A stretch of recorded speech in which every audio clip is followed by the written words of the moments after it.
Est-ce que vous aussi, vous connaissez ce frein appelé perfectionnisme?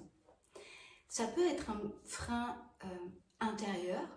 Par exemple, je n'ai pas assez de connaissances, je n'ai pas assez de compétences, ou bien j'ai un planning chargé de trop de choses à faire, ou cela peut être des freins extérieurs de type je n'ai pas le matériel qu'il faut pour faire ce que je rêve de faire. Je viens de vivre plusieurs semaines à faire plein de trucs qui étaient urgents et nécessaires à faire, mais j'avais toujours en tête un espace combler une charge mentale. Je devais depuis des semaines et des semaines enregistrer des guitares et plusieurs voix pour une chorale au demeurant que j'adore, que je mène dans un CFA à Tours-Nord. Alors, il est vrai, il est connu que plusieurs artistes célèbres autour de cette planète ont enregistré leur premier album, et bien soit dans leur cuisine, soit dans leur salon, soit dans leur chambre. Par exemple, Lerita Mitsuko, Yael Naïm ou Jacob Collier. Et pour autant, cela ne les a pas empêchés de vivre leurs rêves, même s'ils n'avaient pas encore tout le matériel nécessaire pour aller jusqu'au bout de ce rêve. Alors plutôt que d'observer nos manques et notre grand et vivace besoin d'agrandir notre zone de confort, oui, je préfère dire agrandir parce que si je sors de ma zone de confort, eh bien je peux y rentrer à nouveau. En tout cas, plutôt que d'observer cette zone de confort et ce besoin nécessaire de l'agrandir, pourquoi est-ce que nous ne nous pencherions pas sur notre zone de réconfort? Alors, pour ma part, j'adore composer, arranger et j'ai besoin d'arranger et aussi j'ai un grand besoin que les outils soient simples.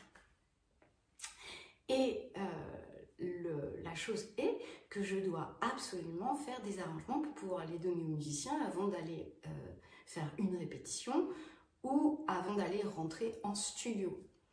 Alors, au tout départ, je n'avais qu'un MacBook, pas de carte son, pas de micro d'enregistrement, pas de casque. Alors en tout cas, si, j'avais un casque, mais le premier prix possible. Et pendant ces mêmes années, eh bien, j'utilisais le micro du MacBook pour faire les voix, et puis après je faisais les arrangements avec la bibliothèque de Logic Audio.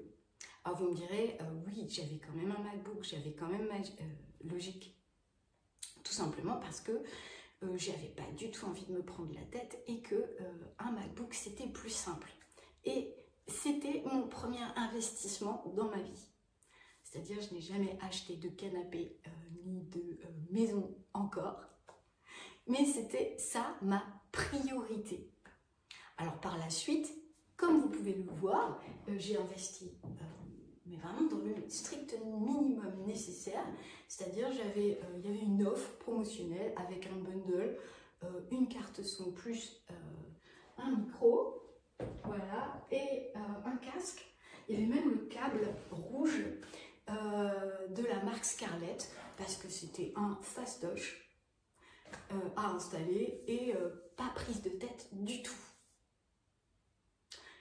Autre exemple, j'ai chanté et tourné pendant quelques années avec un groupe de jazz rock progressif qui s'appelait On Caféine, et le guitariste créateur du groupe et compositeur du groupe, eh bien quand nous avions un nouveau thème à apprendre, nous recevions tout un chacun une partition et puis un audio avec le son le plus pourri possible. Oui, j'ai bien dit le plus pourri, toutes mes excuses à Thibaut, mais c'était très suffisant pour que nous puissions, chez soi, répéter, appréhender cette nouvelle partition, et après nous allions répéter. avec joie. Alors, tout ça pour vous dire, j'espère que vous n'attendez pas d'avoir les compétences, les connaissances, que vous ne vous dites pas j'avais de mauvaises notes à l'école en français, ce fut mon cas, pour vous empêcher d'écrire des paroles, que vous ne vous dites pas je ne suis pas musicien donc je ne peux pas composer des mélodies. Non, non, non, vous avez déjà à l'intérieur de vous des compétences. Vous avez écouté plein de chansons depuis des années et des années et quelque chose s'est passé dans votre cerveau qui fait que vous avez emmagasiné des connaissances parce que le fait de les chanter, vous avez inconsciemment, j'aime pas trop ce mot-là, mais je l'utilise quand même pour vous, inconsciemment développer des techniques de musique sans le savoir, développer des techniques d'écriture sans le savoir. Et même si vous n'avez pas de matériel, vous voyez bien, moi c'est vraiment le strict minimum, même si vous n'avez pas de matériel, vous avez peut-être au moins un smartphone avec une application pour enregistrer vos idées de mélodie. Et si vous ne savez pas quel accord poser, eh bien à vous de faire appel à un musicien. Si vous n'en connaissez pas, vous postez des annonces et quelqu'un viendra à vous.